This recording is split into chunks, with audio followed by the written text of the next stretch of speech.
What is up, everybody? It's Dr. Vibe here, host and producer of the award-winning Dr. Vibe Show, the home of Epic Conversations, and I'm the host of Epic Conversations, 2020 Best Podcast News Award winner, 2018 Innovation Award winner given out by the Canadian Ethnic Media Association, and I co-host and co-produce the only online show in the world for dads and fathers. It's sponsored by Dove Men Plus Care, and being part of that team last year, I was able to reach out directly and indirectly to 100,000 men, over 100,000 men around the world. So as always, I'd like to say you're blessed, highly favored, a magnet for miracles, and a solution for someone's problem. We're broadcasting live today on September 18th, 2022, and it's Black Canada Talking Time. So if you don't know what Black Canada Talking is, it's a live online event that provides Black Canadians the opportunity to give their takes and POVs on stories that are of importance to them, and also like to showcase Black Canadians are doing important, relevant, and game-changing things. So we're going to have some new friends on today, and I know that some people may be or know of the whole area of supervised access. So today we have two new friends from a wonderful organization called Renew Supervision Services, and they facilitate a safe environment for children and families who require supervised access visits. So we're going to bring our two friends up on the screen because they're ready. They're ready to make it happen.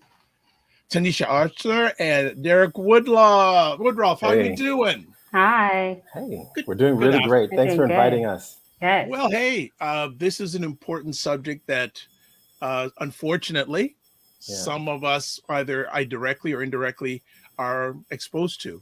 So it's nice to get both of you on. And I'm glad because I did not know anything about your organization until about 2 weeks ago.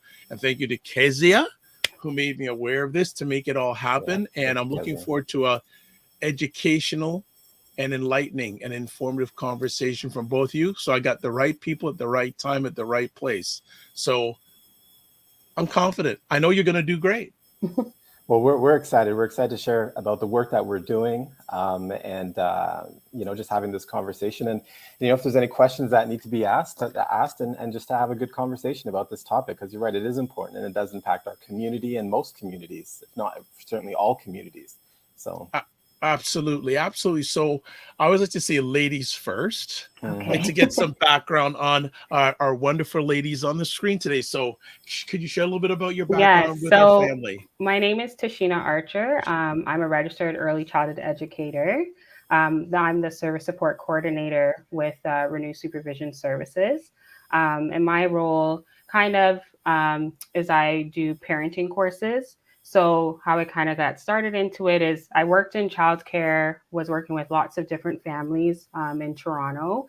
And then I ended up becoming a childcare supervisor. So I got to be able to do more one-on-one with a lot of families and help with that transition with children moving through the years. And then I, found this amazing organization, and Derek and Joanne brought me on. And then we talked a bit and started to make a parenting course that kind of tailored to meet the needs of the clients that we have to support their children.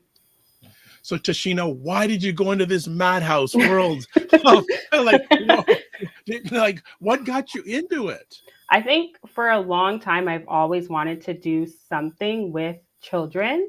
And through Renew, I actually learned that I really like to support the parents, because if the parents are not working on themselves, you can't be the best parent for your kids. And I found that I was able to provide them with different strategies and stuff to support their children through the transition, especially through supervised access. The child is in the middle. And sometimes the child does get forgotten a lot. And the parents are kind of putting their feelings before the children sometimes. So kind of helping them navigate that and making sure, you are supporting your child through that transition as their life is kind of changing a bit. But I've always had a passion with working with families. And even though your structure might be reshuffled, it doesn't mean it can't be successful in its own way. Yeah. Like that take. I can so much relate. I spent some years working as a program coordinator at Canada's only father-focused family center. So I've seen the good and the not so good. And I can understand a lot sometimes the child being left out of the picture, and the egos of both parties or Right. overshadowing the benefit or the growth of the child. Right. Yeah. Like my parents, not to get too personal, but I am kind of the children that we have in our program because my parents did separate when I was 6.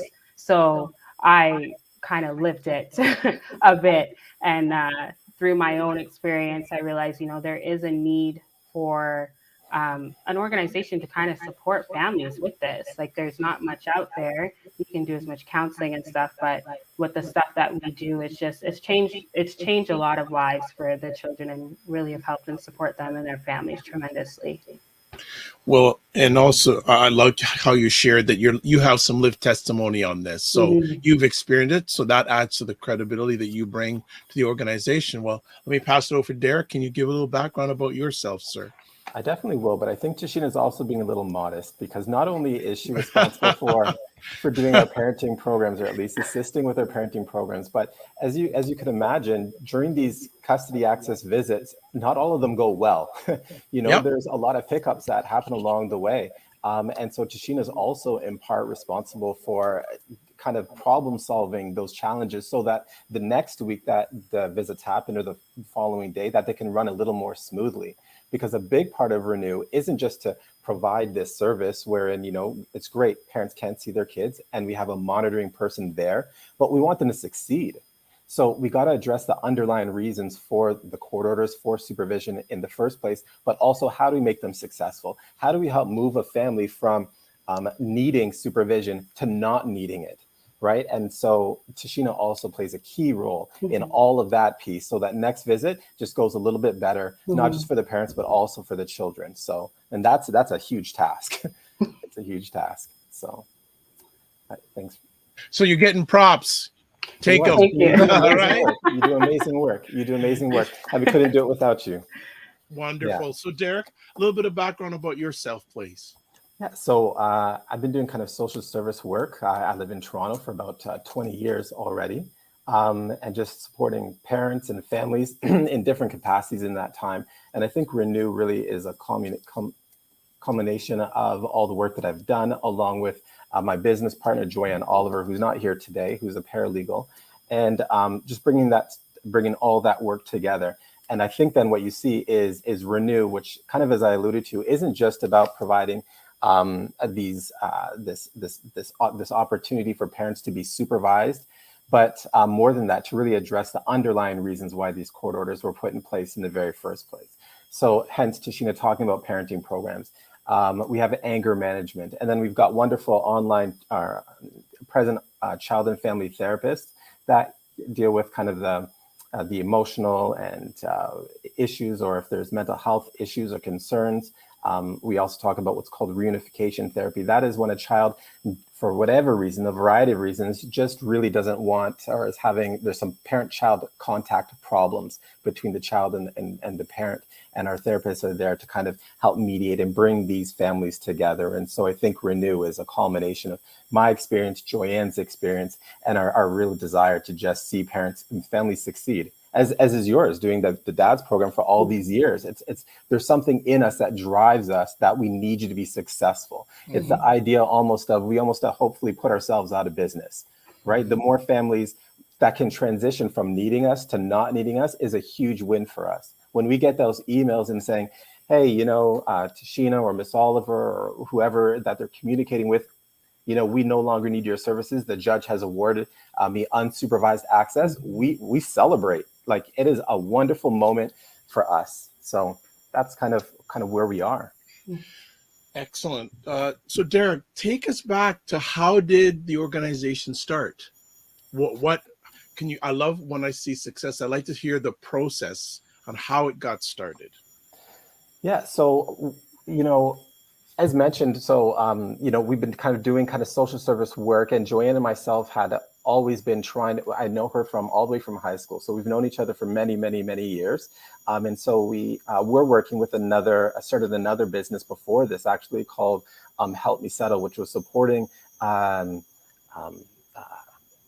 students who were living abroad that were going to be coming to Canada to start their studies here, and then COVID basically hit and completely shut that down altogether. And so we were just really looking for something else that was community focused, that kind of allowed us to kind of support our community and our families. And so this is kind of what transitioned. So Renew kind of came about just prior to the pandemic, well, just really going into the pandemic, at the very beginning of it. And unfortunately, it began to really take off because, as you can imagine, as you know, I'm sure, once families really got locked in together during that time, unfortunately, high conflict relationships began to surge. Domestic violence began to surge, and it became a real big problem. And so unfortunately, there began to immediately become a growing need for supervised access services in Toronto and abroad. And so really quickly, although we were very new to the scene, we immediately started getting referrals from lawyers, from judges, people finding us online, and it began to spread really quickly. And so we started in Toronto, and then very quickly we ended up adding another office in Ottawa. And then we ended up opening up other opportunities from Hamilton to Kitchener-Waterloo to Kingston, all the way into Durham to Curtis. Like, it just kept growing and growing and growing and growing. And unfortunately, it's out of this unfortunate need for supervised access visits. Derek, you missed a place. Where did I miss? Toronto? Scarborough? Saskatchewan. And we've expanded recently all the way into Saskatchewan. And so it's really taking off. We have even right now as we're talking, there are many access visits that are happening kind of right now, all across Ontario through Renew. Yeah, I think what the great thing is also with Renew is we operate 365 days a year. And there really isn't a time restraint where a visit cannot happen or where we can't provide a family with service. Like, we're very flexible, and we will try everything in our best to, if we have to hire a supervisor who speaks a certain language, like we have supervisors who speak multiple languages just to accommodate those families, to ensure that they are able to see their children and have that comfortable visit with their family. And we go to you. We go to you. So don't think of this as an access center where you just come to us here in Ottawa or you come to us in Toronto. Our staff go to wherever you are. We really want to make this as natural for you as possible. So if you want to go to the movie theaters, our staff are going to the movie theaters. If you want to go to the swimming pool in the summertime, we're going to the swimming pool. Wherever you want this to be, overnight camping and even overnight visits right now as well. If that's where you are in your journey with your child, then we want to create as natural experience for you as possible. Yeah.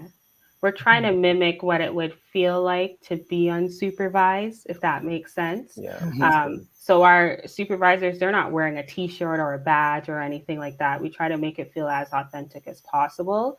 And we don't want to impede, obviously, and we don't want to make the children feel kind of weird, because it is a natural situation to be in and have another person there. But yeah, there's no limits really as to what the supervisors do and where they go. We are talking to Tashina and Derek from Renew Supervision Services. People, ask your questions. We got someone from LinkedIn saying, great topic here. Thank you very much. Appreciate that. So many questions I want to ask, or conversation pieces I want to bring up, because I have some experience with this. So I'll just go in and we'll go wherever we can. The people who are doing the supervised access, what sort of training do they have? Well, they are, they all come from a community type of background. They all have family and children experience. So we have social workers, we have child and youth workers. We have people who have a law background as well too, either paralegals or lawyers, ECEs, we have teachers. So we kind of look for individuals who have some sort of that experience. We have a CAS workers as well too. So we want people who have that experience with working with children and families, and also having that ability to manage high conflict situations, because sometimes emotions do come up during visits with both co-parents. So we need to ensure that we have supervisors who have that knowledge and ability to kind of manage that and de-escalate. And they go through quite an extensive training as well when they come on board, like all through our policies, procedures. We do scenarios, because anything can happen, and we want to make sure that they have as much information as possible to support them and to ensure that it's a positive experience for everyone who's involved. Derek, when this journey first started, how did you get the message out? That's a really great question. I know we started, I'm not a big social media guy, but certainly opened up like an Instagram and Facebook account and just started putting up little posts, just not so much even advertising our services, but just thinking about kind of tips and strategies for parents in high conflict relationships who have separated, and putting kind of, ads out there. We also started connecting with some lawyers. As mentioned, my partner, Joanne Oliver, is a paralegal. So she started networking with her contacts. And then again, really quickly, it just really started to spread. Like any company, at the very beginning, we did hit some, kind of bumps along the way as we tried to really figure this out to the best of our abilities. And thankfully, we were able to pick it up. We're still learning along the way. We do a lot of professional development, both for us in management as owners, as well as for our staff as well. Actually, from both of your lenses, what have been the impacts during and post? Well, we're not probably full of pandemic, but after the heavy point of pandemic, what are some of the things that you've seen that probably many of us don't know because we're just so focused in our lives?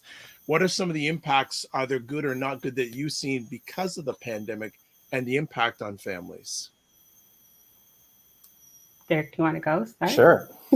Yeah. So there's this concept called toxic stress, where we all go through stressful moments in our lives. We all do, right? Public speaking for me, I don't love public speaking for myself, and I know a lot of people find it very stressful times. But we know that it comes and we know that it goes, and there's an ebb and flow of stress in our life with work, etc. But and you go through that fight and flight kind of typical kind of scenario. But with toxic stress, it's this idea where the chronic stress from either a domestic violence or high conflict relationships in the home, it doesn't shut off. That it's just constantly pulsating for weeks, for months. And as we know as adults, stress, even for a short amount of time, it like raises our blood pressure, our sugar level, our insulin can't regulate itself. But with toxic stress, it's just this ongoing problem, an ongoing challenge. And one of the challenges that we see here in these families during COVID in particular is that when you have a high conflict relationship before the pandemic, my wife and I don't get along, we go to work and it's fine, we get a break. And then we can come back home and we bicker or argue, whatever it is. But with the pandemic, it's like we are trapped inside this home. We are really locked in together. And that stress stays with you throughout the entire day, and it begins to intensify. And one of the challenges is not just that the parents begin to really struggle with it, but then the impact on the children that it begins to have. And so that's what we talk about with toxic stress, is these children have no outlet. They're constantly exposed for weeks and months. And we know that it affects them academically. We know it affects them socially. And we know that there's significant impairments long-term on their overall health when they're exposed to this. One other way of looking at it is this way too. When a kid that isn't exposed to chronic stress in their life, they go to school almost like sponges. Minds are blank. They had a good night's sleep. They've had a good breakfast, as their meal, and they're ready to absorb information. Give me the slope formula. Y equals mx plus b. I've got this. Pythagoras, we've got this. But when you are going to school and all night long you've heard mom and dad not just yelling, but throwing, hitting, maybe the police are coming there. You don't have a really great meal because mom is exhausted, dad is exhausted. And now you're going to school. You're not even thinking, you can't process this information, right? It's just, and it lives with you and it stays with you and it's hard to go away. And so what we see a lot of families that are just really hurting. I don't want to quite use the word broken, but certainly really hurting and struggling. How do I get rid of this constant stress? How do I find peace? How do I exhale? How do I breathe? And for the children too, how do we breathe? How do we get some type of peace or closure in all of this. And so I think that this is a significant challenge that we've seen during the pandemic. Certainly we know that domestic violences have been on the increase during this time. And it's interesting. I just want to interrupt you there. I know probably it does, but you're not hearing this in the media. No. Right. Yeah. So it's what my concern is what we're not hearing. Mm-hmm. Yeah. Yeah. And that's very troubling. I think I do remember vaguely when we were all locked down, there was a mention of it, but then eventually it just stopped. But the thing is, it still hasn't stopped, and it's not going to, unfortunately. And I can say, like, post pandemic, even though we're still in a pandemic, there's been an increase of a lot of behaviors in children, even the children that are in our organization. The level of behavior and anger that comes out. And now that there's the ability to remove that parent from the house, so that stressor, we're opening back up a jar that was closed because now they're meeting that person all over again. And let's say now, the children are back in school, the parent has got them into a schedule, but now they're meeting this person all over again. And there's that reminder. So it's almost like a post-traumatic stress that's happening as well too. And just trying to figure out how can we support that child and give them the necessary skills for them to work through that emotion or articulate their emotions when they see that person who reminded them of all that trauma that they went through when they were all under that roof together. But there's definitely been an increase with those behaviors coming out in children, not only at home, but definitely in school and in childcare. They just don't know what to do with it. And I think it's important to understand, like, developmentally, they would say the brain doesn't stop developing till you're about 24, 25 years old. And that frontal cortex of that inhibitory control is still under construction 16, 17, 18. So when you're asking a 6-year-old to meet their mom that has been gone for 2 years and to accept being loved and cuddled, and on top of, now I'm starting grade 1, that's a big ask. Sure. From a child, right? Absolutely. And you're having 3 visits at a time. You have to see this woman and you don't have that relationship. So they are going to explode. And if I could even carry that on, because you're right, it's not in the media, I don't think. I think generally what's in the media is this idea around be mindful about your mental health, do mindfulness, but it's not this one specific topic about the impact of that COVID had on parents that were already having challenges within their relationship. And I think what also made the COVID really strenuous for the families is that with the lockdown, it made it difficult for parents to actually see their child in real life. So then what happened, these visits went virtual.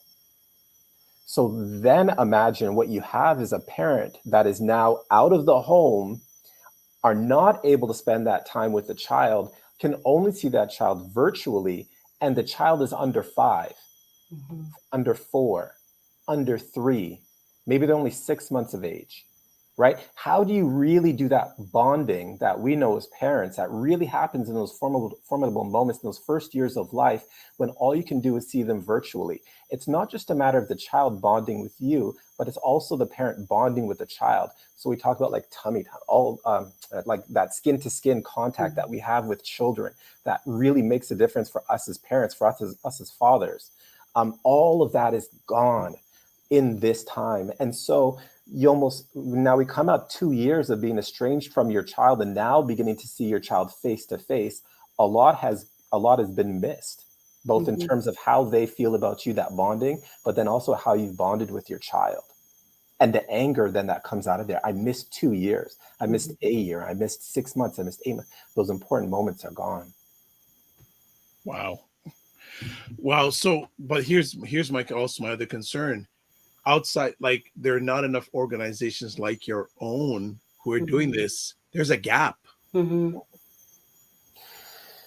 is, which is why, again, I think that this is taken off, because it's not so much that I think people can find, you can find a person that can monitor this supervised person that can monitor a visit either through CAS or maybe you can use a family member. But our goal is really to repair this relationship. Like we're not We're not okay with just providing with an access worker. We need to repair this. We need to restore this. We need to create communities. We need to, especially in our community, we need to rebuild this family unit and structure together. And you're right. I think that there is a lack of resources there. Like even if you were to get to look at like a therapist, either a family therapist or a social worker, there's a lengthy wait list for this. You're talking like 6 months, a year sometimes. If you need a psychological assessment, it could be a year, could be a year and a half, depending on the challenge that you're experiencing. So there's a lengthy wait list for these types of services and stuff. So there's definitely an incredible need for it and lack of resources. Well, you're reading my alleged mind. I want to get to that in just a second. Someone from LinkedIn is saying, Derek is the truth. We're collaborating with him as a student in a gang exiting program. Keep up the great social work in conference of filling in the gaps. So you have a fan club. That's unbelievable. I don't know who you are, but you have a fan club. I really appreciate that. You really made me smile as soon as, man. I hope that we can connect later on. Please, whoever you are, feel free to reach out to me. I appreciate that. Well, that's fantastic. And if you, whoever you are, the way you can reach out is through website, Facebook, Instagram, Twitter. So I'm speaking that whoever you are, you're going to reach out to Derek and say, hey, I meant what I said. I was just wanted to look good. I meant what I said. I appreciate it. I really do. Everyone that I worked with in the past, I mean, they're doing some amazing things on their own, and I love hearing their stories, and I just developed some wonderful relationships that working at that period of my life with individuals that were caught up in, different things in their life. I mean, it really changed me. It really had a meaningful impact on my life. I think it shifted the way I view people, the way I view myself, the way I view my family, the way I view the world, the hope that I have for people. So everyone, you guys really do mean a lot. Thank you. Much appreciated.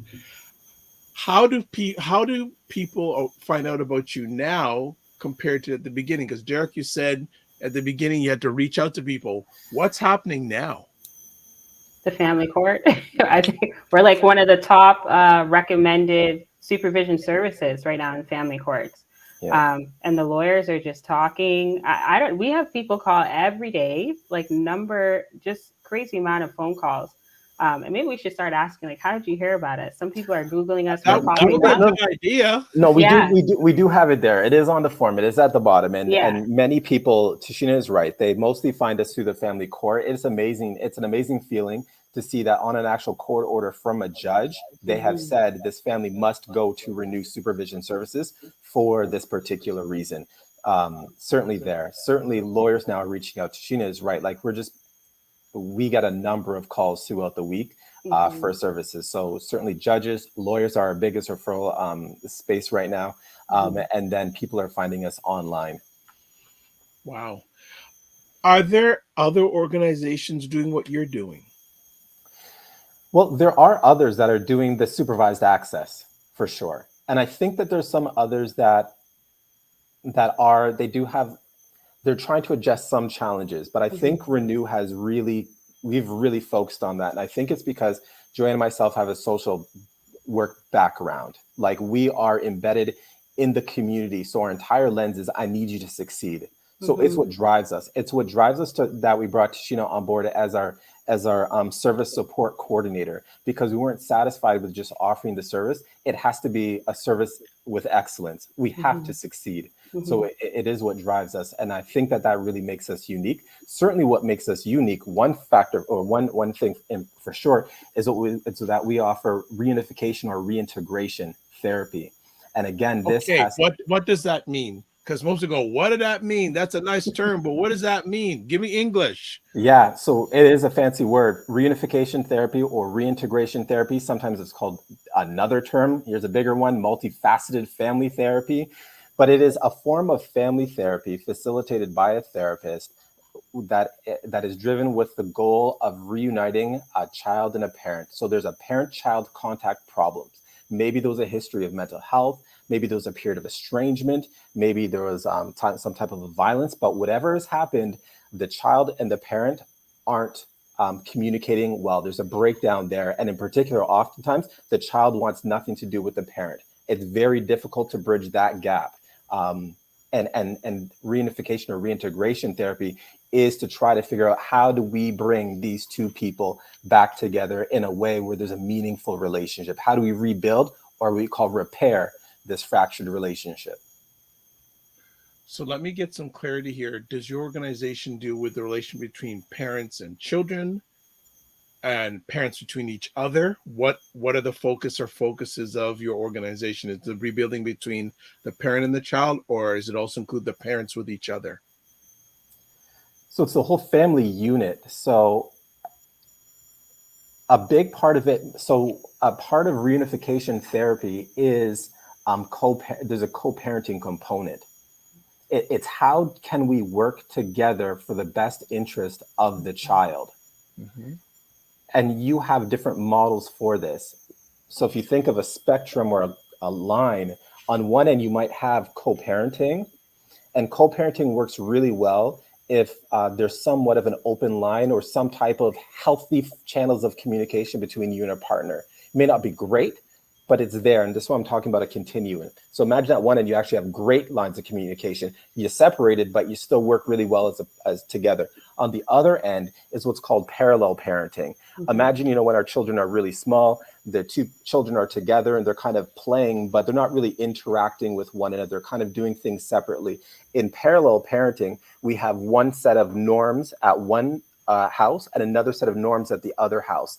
They're not really interacting with each other, the parents, but they are both parenting the child, just not really together. They're doing it separately. Mm-hmm. And here is the continuum. What the goal here, though, is we have to have both parents in some type of capacity, either by co-parenting or parallel parenting, working together for the best interest of the child. Now, what that often means is a parenting plan must be put in place. And so a parenting plan is a legal document, or oftentimes a legal document or agreed upon document that stipulates how are we going to parent our child? How do we do like a parenting schedule? Think about holidays. Who's getting little Johnny on Christmas, or New Year's, or birthdays? How are those celebrations? Think about this. What happens with the school schedule? Mm-hmm. Who is allowed to pick up little Johnny after school?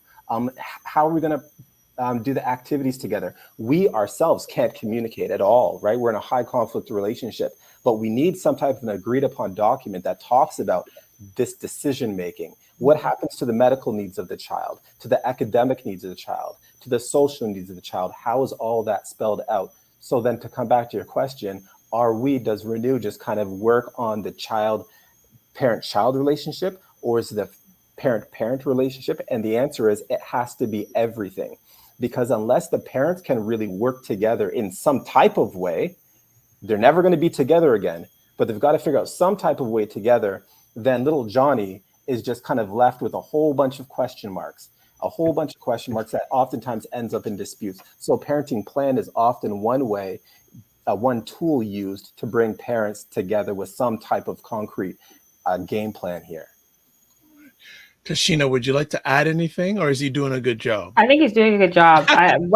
What I usually explain to the clients, especially parallel parenting, I mean, to be a co-parent, if you have a co-parent relationship, I tip my hat off to you, because I feel like, yes, the relationship has ended, but the fact that you can both be in the same room and still respect each other, and your children are able to see that is so healthy. And if you can achieve that, that's amazing.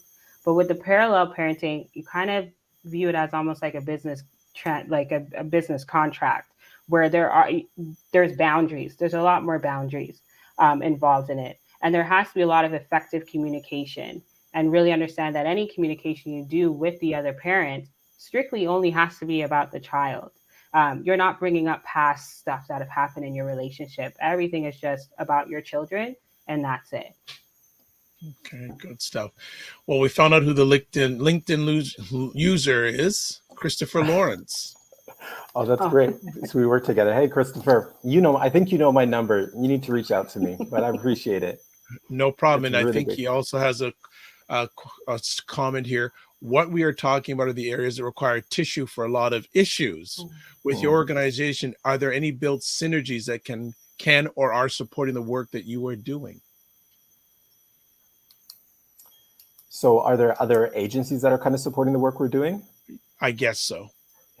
Not right now, I would say. Are you looking for you're looking for collaborations? Yeah, like we definitely are. I know that I want to start back up doing workshops and support groups for the new year. Really looking into that. We did do a workshop on how to manage stress with your children, but we definitely want to collaborate with a lot of people who are willing to come and work with us. And the word of the mouth is the best education you can get from a professional. So yeah, definitely reach out to us. We would love to work with you.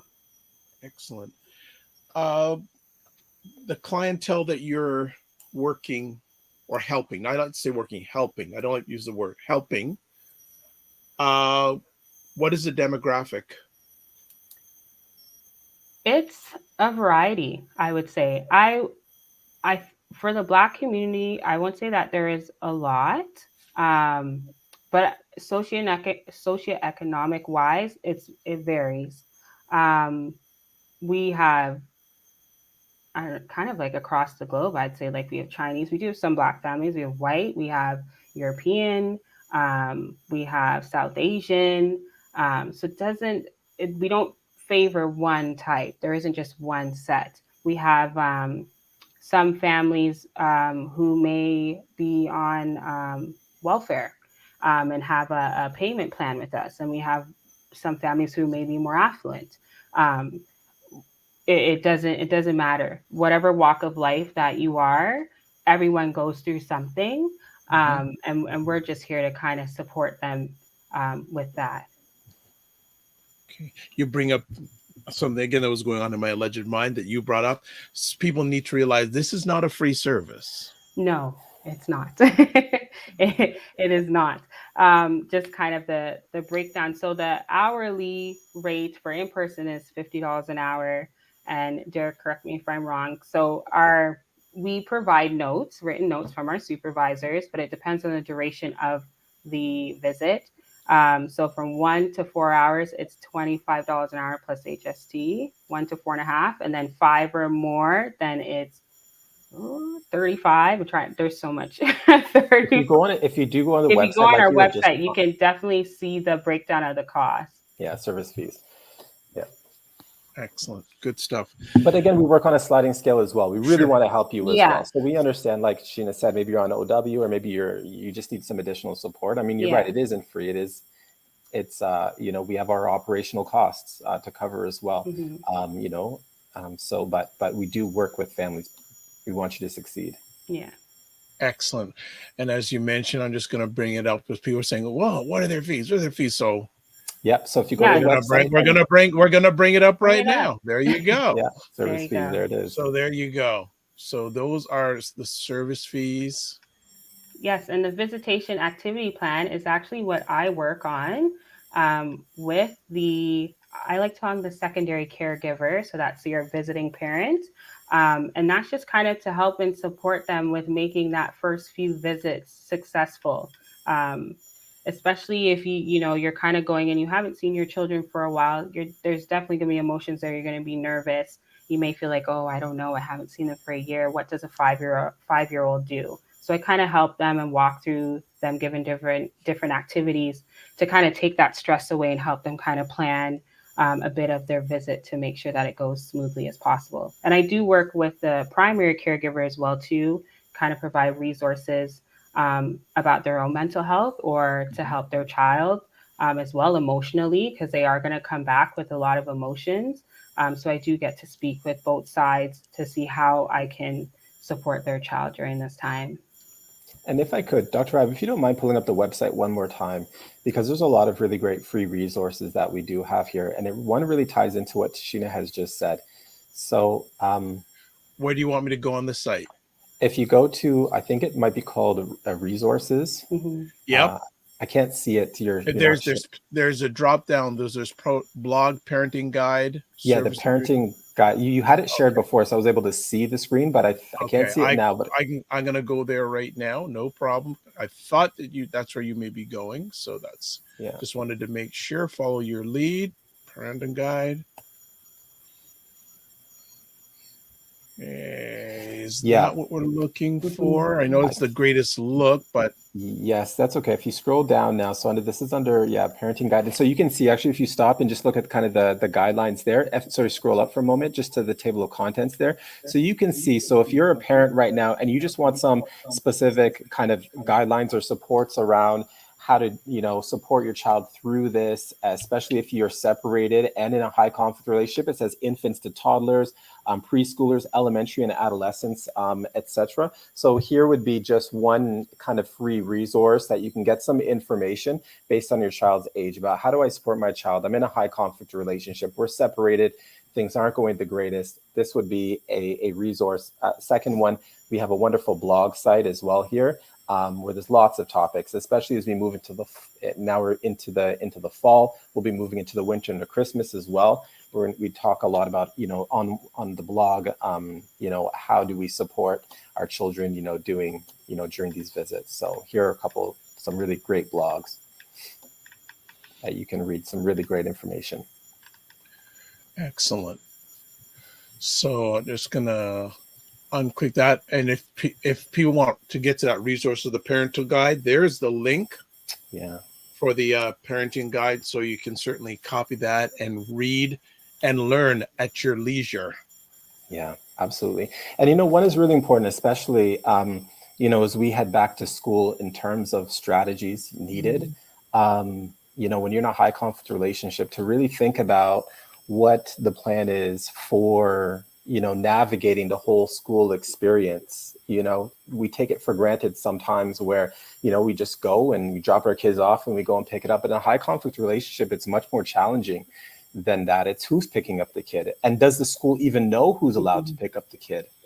Because oftentimes what we might see is, one parent has gone to the school and says, hey, I'm picking up the child. You make sure that the other parent is not picking up the child and is not allowed to pick up that child.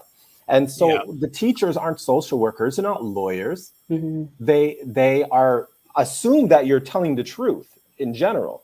And so what then happens is the other parent might come to pick up the child. And then the teacher says, well, I'm sorry, Mr. and Mrs. So-and-so, but I don't think you're allowed to pick up the child. And now we have a conflict. Because now the parent is saying, how dare you tell me I'm not allowed to pick up the child, when the teacher is just rehearsing what they've just heard. And so really it's important, as we think about even going back to school and different strategies as we're talking about, has to be a robust conversation about what's happening for returning to school. Yeah, dealt with a number of those situations where the father comes to the school and they told me I cannot pick up my child. Yeah. Happened many times. Go ahead. Yeah, it's really important that you are transparent with all the teachers, whoever is teaching your child, all the secretary, the principal. So everyone is aware of your child's situation and what the family situation is, to avoid those type of conflicts. Because you don't want to get a phone call at work and, now you got to rush over. Your child is like confused and they see their parent. They're like, I want to go with them. I want to go with them. And, it's not a great situation to put your child in. So just please, ensure that you are being completely transparent and don't feel embarrassed, because there's a lot of families who are going through it and they will understand. It brings up a number of things during my journey. And one of the things I've done, well, first of all, a few weeks ago, I had a father circle and just asking them, how are they handling the adjustment back to school, let alone what their child, but how are they handling back to school? And what did they say? Some of them were up in the air. They were talking about just some of them were having challenging relations with their partner. So that's a whole dynamic in itself. Some of them have some learning development challenges. That's another thing. Well, I just focused on holding that circle. It was virtual with a group of men in California. And they were like, some of them were a little iffy about it, So it's very, very interesting. And another thing I definitely say to individuals that are in this situation, have a good relationship with the school. Yes. Yeah. That's it. And don't be afraid to set up a meeting to speak to your child's teacher. Yep. You need to build that rapport with the teacher as much as the other parent does.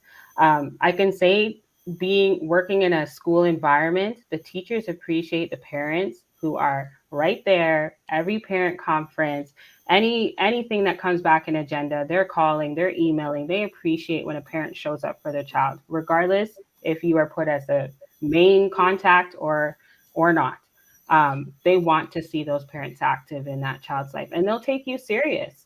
Well, look at the child's development years. What area do they spend more of their life in than any others in the education? Whether it's virtual classroom or in-person classroom, it's really, really important in regards to that. So I just want to get at those situations where I know dads come to school, I can't take, and they freak out. Yeah. Many of them, it's not a pretty situation, and it adds stress all around the place to everybody. And you have to advocate. You have to, like Techenia's saying, you have to be present. They have to know you. You have to advocate on your own behalf, and you have to ensure that the school has your phone numbers. Because when you fill out those registration forms at the beginning of the school year, it says, what's the email address? What's the phone number, emergency phone number? And only one parent is filling out that document. And in a high conflict relationship, you know who might just get omitted? Yeah. The other parent, They're getting omitted. And so then when the report cards get sent home, the other parent isn't getting a copy. They're not on the form. They don't even know you exist. If there's an emergency or situation that's happened with your child at school, they're not informed. If there's upcoming events, like if the child could win an award, be up for an award at the end of the month, or an extracurricular activity, the other parent is locked out of it. So you have to advocate. And if there's a discrepancy, it might mean going through the courts. Again, we talked about that parenting plan. Some document that you have from the courts that has to show, hey, I do have access. Because some parents, the situations have become so rough where they're, we call alienating, where they are really intentionally trying to keep you out of this child's life. Been there, not personally, but in many a situation like that. The environment I worked in, that was at least 50% of the cases. It was just, and you could see the unfortunate impact on the child or children. Absolutely. And it really is unfortunate because we know from the social science literature that children do better academically, emotionally, psychologically when they have a relationship with both parents. This is not just about, if we talk about having a child-centered approach, it's not just about I'm so angry at my partner and the best way to get rid of them or get revenge at them is to lock my child out. You have to think about that your child actually develops better when they have a relationship with the other parent. And obviously that's within reason. If we're talking about an abusive situation, then it's obviously not what we're talking about. But just because your relationship with the other parent has ended and it was contentious, it doesn't mean that that parent can't have a healthy relationship with their child. And again, the literature is quite clear about the many benefits of having that. But coming back to the school, to finish that kind of topic, it's really important that you advocate. It's important that you ensure that you have your email address on that school registry, that your phone number is part of the registration forms. You have to go and show that. And if that means bringing a legal document to the school and showing because there's a discrepancy between what you're saying and what the other parent is saying, then that's what you need to do. And it may cost you, but the cost of not doing it is even greater. Absolutely. LinkedIn user who I think is Christopher is asking, curious, does your service provide mediation between parents? So currently it doesn't. It doesn't. If you're talking about formal mediation, we don't. We're currently looking at adding that perhaps in the new year, and we're already in conversations with the mediator to see how that could really work out. But right now it doesn't. During our therapy sessions with parents, there isn't mediation, but again, there is this discussion around what does co-parenting or what does parallel parenting, what can this look like? You said a dangerous word to many people of color just there. You know what word you said? No. Mediation? Nope. The T word. Therapy. Oh, therapy. Yes. No, you're right. Yes, we have we have an allergy to it. Yeah. We have an allergy to that. That's very true. there, I mean, the sessions that I do with the clients that take my course, we have a lot. There's a section where I do talk about mental wellness, and it's not just Black people. It's, I feel like, even though now society's moved towards speaking about mental wellness and stuff, there is still the stigma around you have to go to therapy because there's something wrong, and that's not true.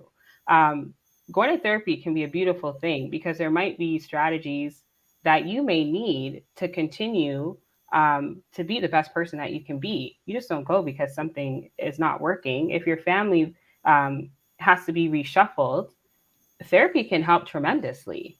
And it can be very beneficial for not only you, but also your child and the other parent as well. And it can help you just kind of move forward and kind of leave the past in the past and celebrate, what your future will look like, and your present will change tremendously through therapy. So don't feel, it's something you shouldn't do. I think everyone should definitely explore it. You won't know until you try it. It's almost like the fear of the unknown.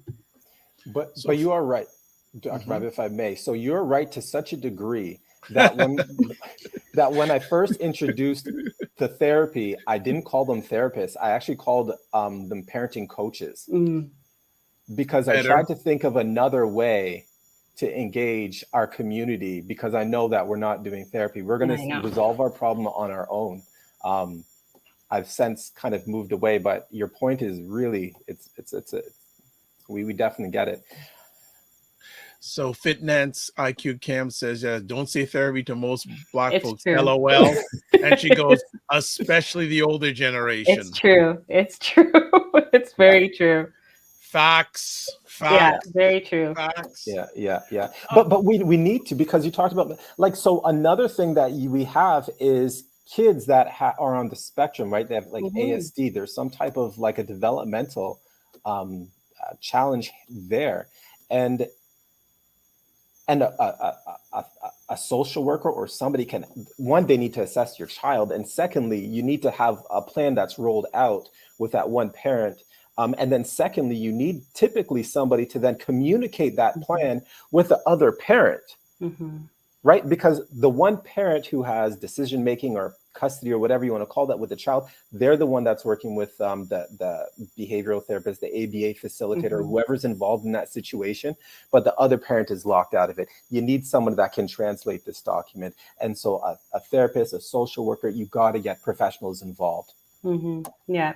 I always ask some of our clients, why put in so much work in getting all these professionals behind your child? You're signing them up for therapy. They're seeing a social worker. They're seeing this person, that person. But how come you're not doing the same for you?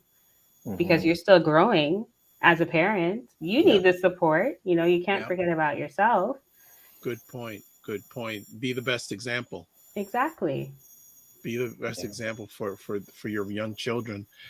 Christopher asks, what are some of the resources that you feel your organization needs right now that with time you will eventually, I think there's two different questions. I guess, what are the resources you're looking for right now?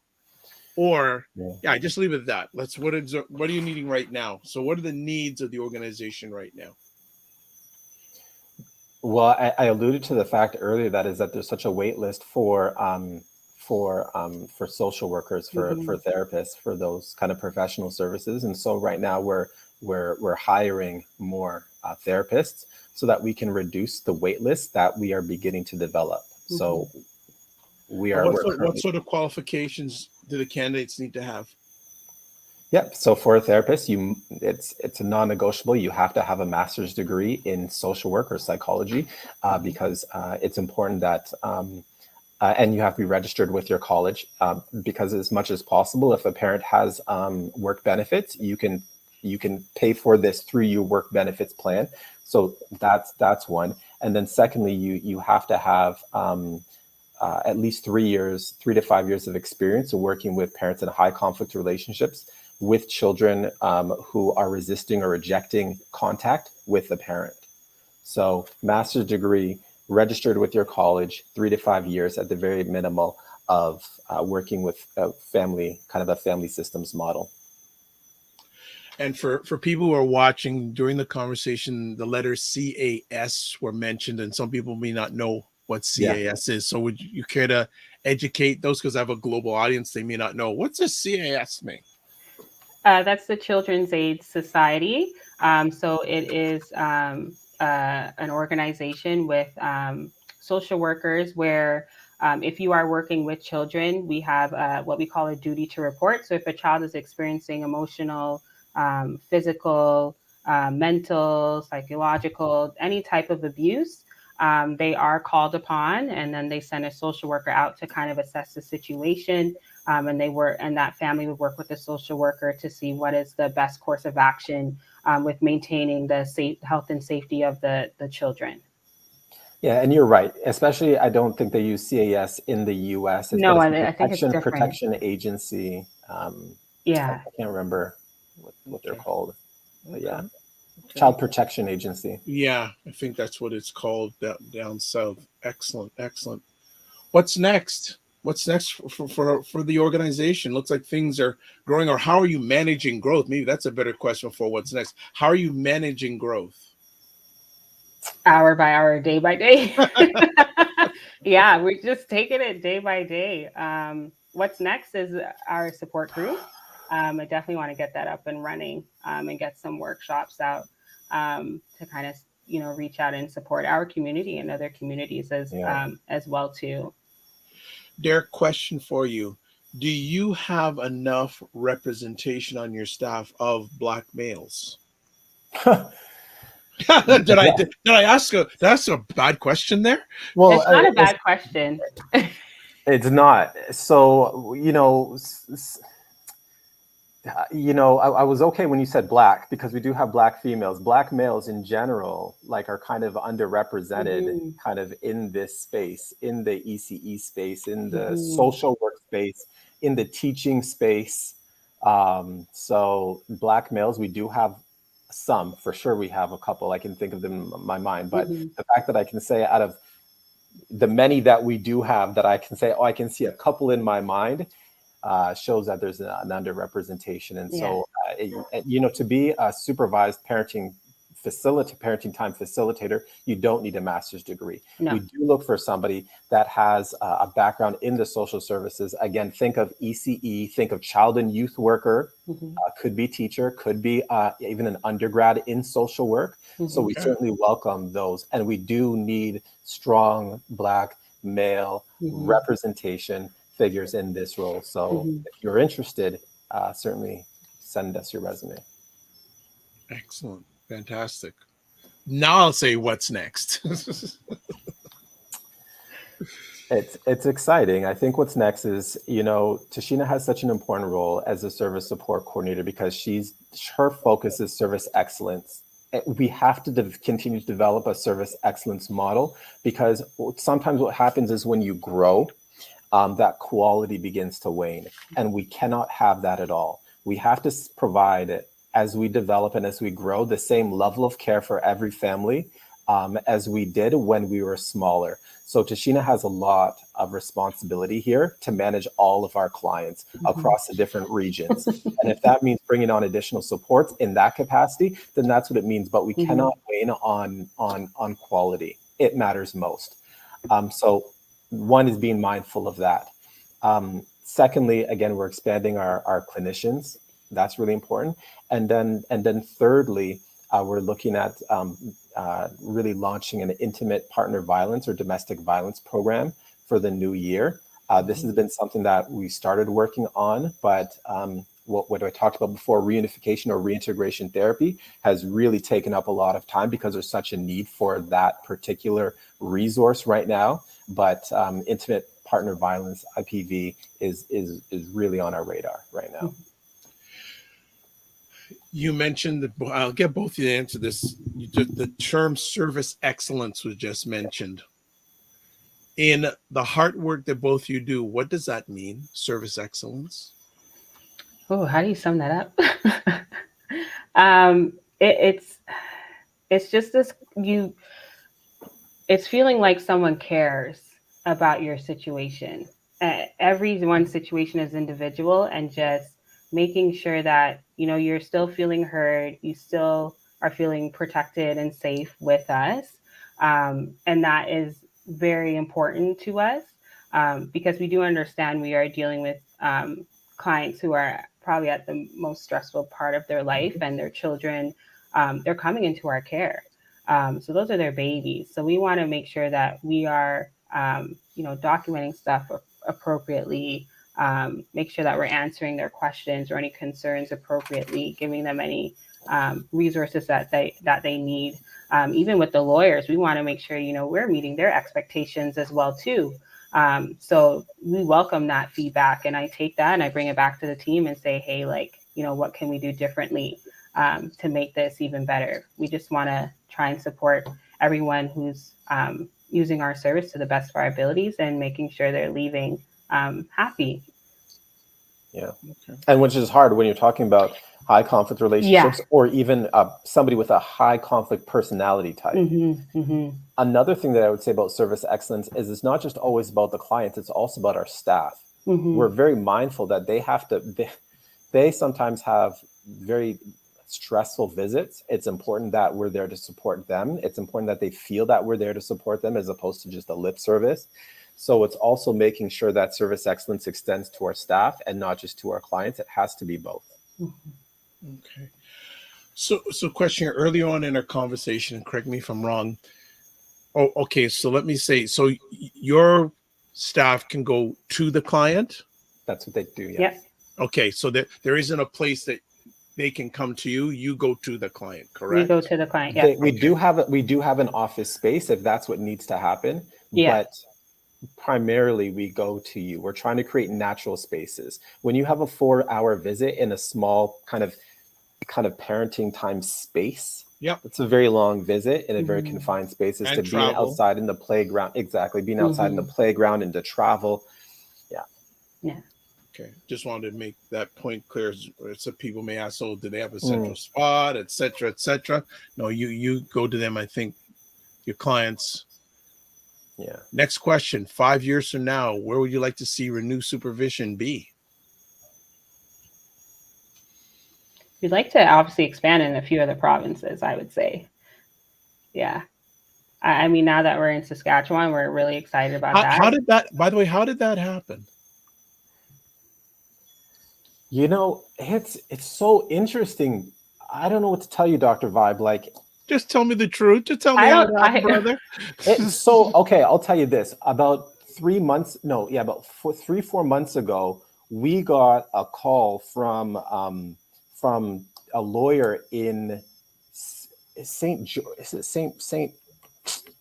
northern British Columbia, way up north, maybe 5 hours north of Vancouver. Right. That we're looking for our services, even though we're listed as a Toronto agency. Mm-hmm. We recently got yet another referral from from Vancouver.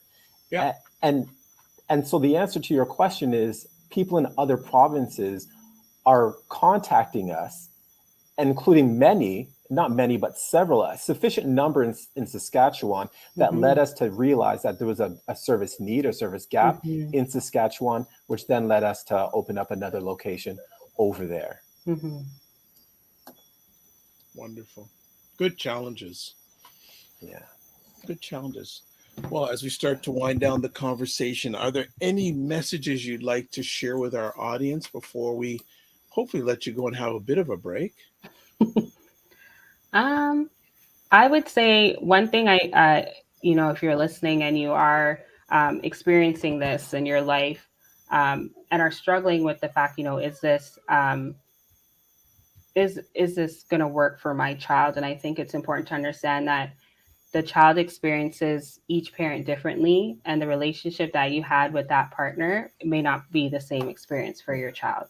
And I think it's really important to allow your child to explore that and let them come to that answer if they want to continue that relationship with that individual, instead of always trying to make that decision for them. And you may feel like this is the best thing for them, but I can say, speaking from personal experience, my parent did an amazing job allowing me to explore my own relationship. And I thought that was the best thing they could ever give me. And I'm thrilled that they didn't decide to make that decision for me and say, you know what, you're better off just, with me. So, yeah. Derek? I think that as parents, we try to do the best we can with the resources, with the information that we have. I think you need to feel encouraged. I think you need to be gentle on yourself. Sometimes we can really beat ourselves up when we, especially if our child is acting up and we think, I've done something wrong, I should have done something. And we rehearse so much of the past and things that we could have done. And I think that you need to be really gentle on yourself, understanding you've done the best you can. If there's additional supports that you need, then, as taboo is in our community, you just need to reach out, because it's about, what is in the best interest of our child and how can we give them a bright future. It's interesting. I take my kids to, gymnastics and dance lessons and different lessons. And I hear parents, they've traveled about like 30 minutes just to get to a particular gymnastics center or dance center because they really think that this is the best one, better than the 3 or 4 that they would have passed on the way here. They've gone out of the way. It might even be a little more expensive. It's that same type of diligence that we also need to do for the child. So really get those resources to your child, and then to be gentle and easy on yourself. You really are trying your best. Well, Techenia and Derek, thank you for taking time out of your positive, productive schedule. Congratulations on everyone on your team, the hard work that you have done, are doing, and will be doing. Looking forward to keeping in touch. If there's anything we can do to help serve you, please do not be afraid to reach out. Everyone, the contact information's on the screen. It's been up there a few times. Please reach out, whether it's yourself or someone that you know, because you're raising the future. If you have a child, you're raising the future. So do you want a good impact or a bad impact on the future? The decision is up to you. Thank you very much, both of you. Take care. Thank you. Take care. No problem, everyone. Great conversation here. I'm glad we had a chance to chat about that.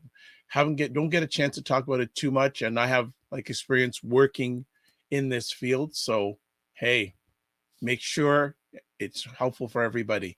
So just want to catch up on a few things. If you want to get in contact with me, these are all the different places: website, email, YouTube and Facebook, Twitter, and Instagram. Also, too, if you want to promote your business or your service on the show, please contact me. There's my email address. And as always, I'd like to say you're watching Black Canada Talking, 5 p.m. Eastern Time every Sunday afternoon. You can catch me during the week, 9 a.m. Eastern Time, Monday and Fridays, co-hosting with Ryan O'Neill Knight on the Morning Vibe, and on most of the time, Saturday nights at 9 p.m. I host State of Things with Aisha K. Staggers, Jill Jones, and Laura Lalaki, where they talk about everything social, political going on in the United States of America. So as always, I close out with this: live your life as a dream. If you can dream it, you can make it. Sometimes you have to get smaller to get stronger. Block assumptions, then aim bigger, aim better, aim higher, aim wider. Love, faith, and respect.